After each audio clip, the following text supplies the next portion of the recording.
దేవునికి స్తోత్రం. నేటి మన అనుదిన అరుణోదయ రక్షణ వాక్య సందేశం వింటున్నటువంటి ప్రేమైన దేవుని బిడ్డలారా, మీకందరికీ మన ప్రభువు రక్షకుడైన యేసు క్రీస్తు నామం పేరిట నా యొక్క వందనములు, శుభములు మీకు తెలియజేస్తుంటున్నాను. ఈ దిన వాక్యమును మనం చదువుకుందాం. మత్తయి రాసినటువంటి సువార్త 6వ అధ్యాయంలో నుండి 7వ వాక్యం. విస్తరించి మాట్లాడటం వలన తమ మనవి వినబడునని వారు తలంచుచున్నారు. ఈ యొక్క ఉదయకాల సమయంలో సర్వశక్తి కలిగినటువంటి దేవుడు తన యొక్క పరిశుద్ధాత్మ చేత మనతో మాట్లాడుతున్నటువంటి మాట ప్రార్థన. ప్రార్థన అనే అంశం మీద దేవుడు మనతో మాట్లాడుతుంటున్నాడండి. విస్తరించి మాట్లాడుట వలన తమ మనవి వినబడునని వారు తలంచుచున్నారు. విస్తరించి మాటలండి, విస్తారమైన మాటలు. పరిశుద్ధ గ్రంథం తెలియజేస్తూ ఉంది, విస్తారమైన మాటలలో దోషం ఉండక మానదు. కొద్దిమంది మాట్లాడినా, ప్రార్థన చేసినా మాట్లాడుతూనే ఉంటారండి. అర్థం లేని మాటలు, ఆలోచన లేని మాటలు, విసుగొచ్చే మాటలు, కోపము తెప్పించే మాటలు, ఆసక్తిని తగ్గించే మాటలు, చెప్పిన మాట చెబుతూనే ఉంటారు. ఆ మాట ఎదుటి వారికి వినేదానికి ఉందా, వినేదానికి ఆసక్తి చూపుతున్నారా అనేది వాళ్ళు పట్టించుకోరు. ఇంకా వాళ్ళు చెప్పింది వాళ్ళది. ఇంకా అందుకే దేవుడు సెలవిస్తుంటున్నాడు, విస్తరించి మాట్లాడడం వలన ఆ మాటలు మనుషులు వినరు, దేవుడు వినరండి. ప్రార్థన చేసేటప్పుడు కూడా ప్రార్థనలో చెప్పిందే చెప్పడం, అడిగిందే అడగడం.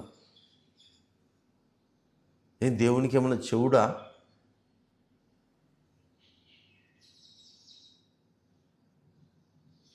దావీదు కీర్తన 94:9 ఉందండి, చెవిని కలుగజేసిన వాడు వినడా అని మాట దావీదు కీర్తనలో ఒక మాట ఉందండి. సర్వేంద్రియములను కలుగజేసిన వాడు ఆయనే. ఈ చెవిని వినేదానికి దేవుడు కలుగజేశాడండి. ఆ అర్థం ఎరిగినటువంటి, ఆ యొక్క భావం ఎరిగినటువంటి దేవునికి మన మాట ఏమిటో ఆయన వినడా? ప్రియమైన దేవుని బిడ్డలారా, మనం ప్రార్థించేటప్పుడు హృదయపూర్వకమైన ప్రార్థన చేయాలండి. మన దేవుడు సమస్తం ఎరిగిన దేవుడు. ఆయన వాక్యంలో మాట సెలవిస్తూ ఉంది, మన హృదయంలో ఆలోచన పుట్టకముందే అది దేవుడు ఎరిగి ఉన్నాడు. మన అక్కర్లు తండ్రికి తెలియవా అంటాడు దేవుడు. నిజమే కదా.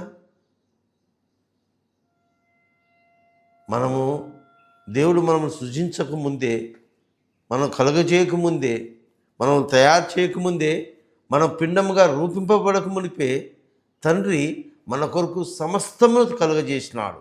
ఏ కొదవ లేకుండా, ఏ కొరత లేకుండా దేవుడు అంత ప్రేమగా మన పట్ల ప్రణాళిక కలిగి ఉన్నాడండి. మన అక్కర్లు ఏమిటో ఆయనకి తెలియవా? మన కష్టాలు తెలుసు, మన బాధలు తెలుసు, మన అవసరతలు తెలుసు, మన పరిస్థితి ఏమిటో తెలుసు. ఆయనకు మరుగైంది ఏదీ లేదు. ప్రేమైన దేవుని బిడ్డ, సమస్తం ఎరిగి ఉన్న దేవుడు ఆయన. మనము ఆయన దగ్గర హృదయపూర్వకంగా, నమ్మకంగా, విశ్వాసంగా మన అవసరత ఏమిటో, మన పరిస్థితి ఏమిటో ఆయనకు చెప్పితే చాలండి, అడిగితే చాలు.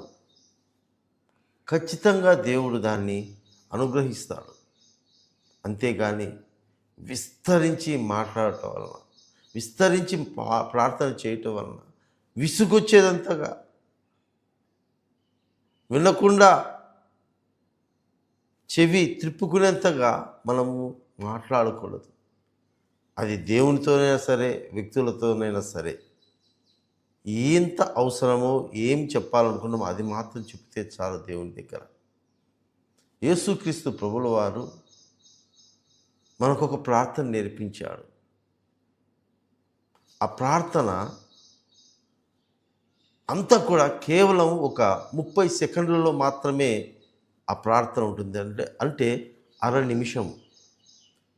ఆ యేసుక్రీస్తు ప్రభుల వారు నేర్పించినటువంటి ఆ ప్రార్థనలో సమస్తం ఉన్నాయండి. సమస్తము ఉన్నాయి. ఏ ఒక్కటి కూడా అక్కడ మిస్ అయినట్టుగా ఉండదండి. మనం అలాగ ప్రార్థన చేయాలని తండ్రి నేర్పిస్తుంటున్నాడు మనకు. మనం అలాగ మాట్లాడాలా, అలాగ నడుచుకోవాలా, అలాగ జీవించాలి అని దేవుడి ఉదయకాల సమయంలో మనందరితో మాట్లాడుతుంటున్నాడు. ఈరోజు ఒకసారి మన హృదయాన్ని మనం పరిశీలించుకుందాం ప్రేమైన దేవుని బిడ్డారా. మనము మొట్టమొదటిగా విస్తారమైన మాటలు మానేయాలండి. విస్తారమైన మాటలు మానేయాలి. ఒక సింపుల్గా, ఒక సాధారణంగా తండ్రి దగ్గర తన కుమారుడు ఏ రీతిగా అడుగుతాడో అలాగా మనము ప్రార్థించడము ప్రారంభించాలి. దేవుడు వినేదానికి మనము అవకాశం ఇవ్వాలండి. లొడ చెప్పుకుంటా పోకుండా ఆయన వినేదానికి మనము అవకాశం ఇవ్వాలి.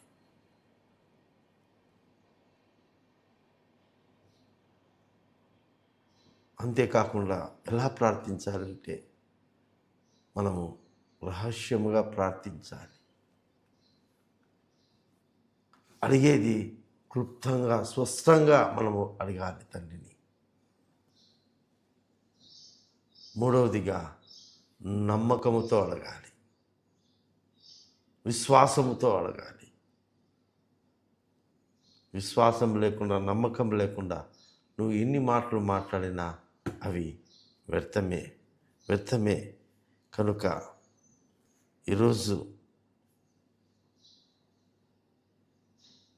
మనం చేసే ప్రార్థన ఎంత పొడవుగా, ఎంత లోతుగా అని కాదు దేవుడు చూసేది.